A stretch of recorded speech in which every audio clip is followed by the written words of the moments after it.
You know, for centuries, whenever we've had to face the deepest kinds of loss, poetry has been there, offering a way through.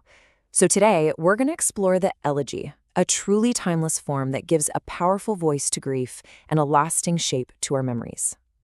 We've all been there, right?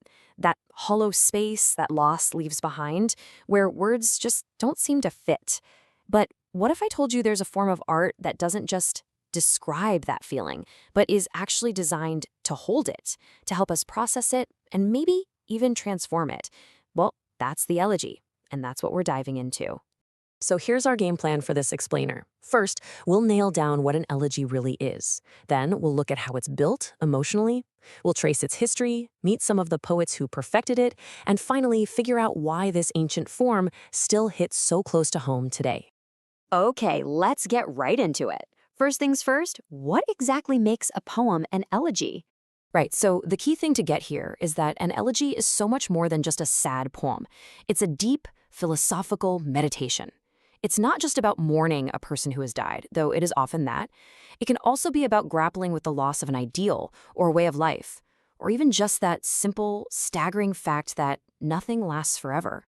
Now, this is a really great way to sharpen the definition. You've probably heard the word dirge before. Think of a dirge as a short, sad song you might hear at a funeral. It's for the ceremony. The elegy, though, that's the long, quiet, private conversation you have with grief after everyone's gone home.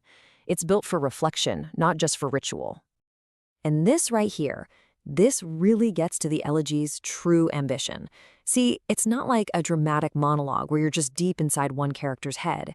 The elegy uses a single personal loss as a kind of springboard to ask the biggest questions out there about life, death, what it all means.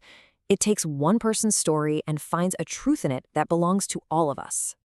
So now that we have a handle on what an elegy is, let's get into our second part, the anatomy of grief. We're going to look at how these poems are actually put together. A lot of the great elegies follow this really powerful three-part journey.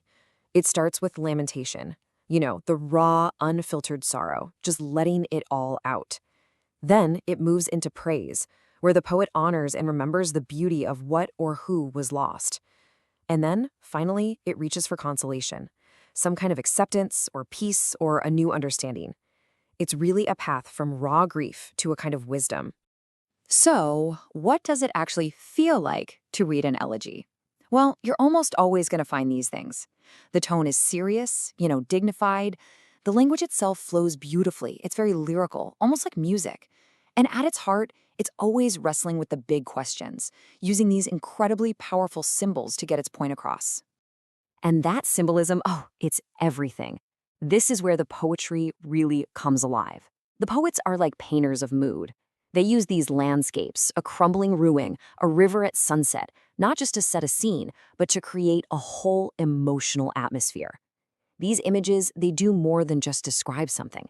They make you feel that beautiful, deep melancholy that's at the very core of the elegy. Now, a form this powerful and this old, well, it didn't just pop up overnight.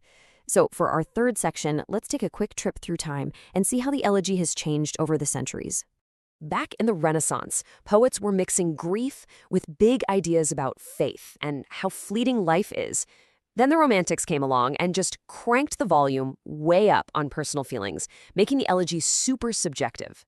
And by the time we get to the Victorian era, the elegy basically becomes an arena where poets are wrestling with all the huge anxieties of their time, like science versus faith and this feeling that the whole culture was changing. And, of course, that evolution was driven by some absolute giants of poetry. So in our fourth section, it's time to meet some of these masters of mourning. We have to start with Thomas Gray. His poem, Elegy Written in a Country Churchyard, is one of the most famous poems in English, and for good reason. It is the quintessential elegy. And here's what makes it a total masterpiece, and honestly, pretty revolutionary for its day. Gray doesn't write about kings or heroes, nope. He stands in a quiet country graveyard and thinks about the anonymous villagers buried there. He uses their forgotten lives to talk about the biggest truths of all, about potential, social class, and the fact that death comes for everyone. But even before Gray, there was John Milton. His elegy Lycidas, which he wrote to mourn a friend who drowned, is just Wow. It's this incredibly complex tapestry where he weaves together old myths, beautiful nature scenes, and his own deep Christian faith to create this stunning monument to loss. Then we get to the great Victorian master, Alfred Lord Tennyson. Now, get this. After his best friend died suddenly, Tennyson spent 17 years, 17, writing a poem in his honor. And the result was one of the landmarks of English literature. And with Tennyson's In Memoriam A.H.H., the elegy becomes something absolutely monumental.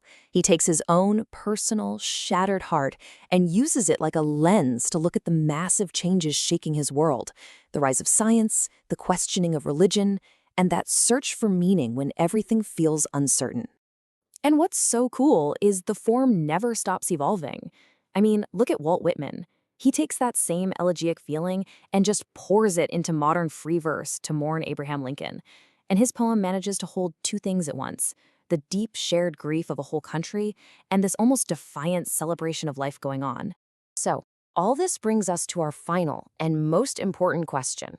After hundreds of years, in our crazy, fast-paced world, why do elegies still matter? Why do they still speak to us? Well, I think the reasons are pretty clear. The elegy gives us a framework, a kind of compassionate guide for getting through one of the hardest things in life. It's a living art form, always being reinvented by new poets. But most importantly, it builds a bridge between our rawest emotions and our deepest thoughts. When you really boil it all down, this is the enduring magic of the elegy. It's like a kind of alchemy. It takes the raw, heavy pain of grief and transforms it into the gold of reflection. It takes a fleeting memory and makes it into something permanent, into art. It takes a private, lonely loss and turns it into a moment of shared human connection. And that kind of leaves you with a thought, doesn't it? If poetry really has this incredible power to make things permanent, to save them from being lost to time, what memory of your own would you choose to preserve forever?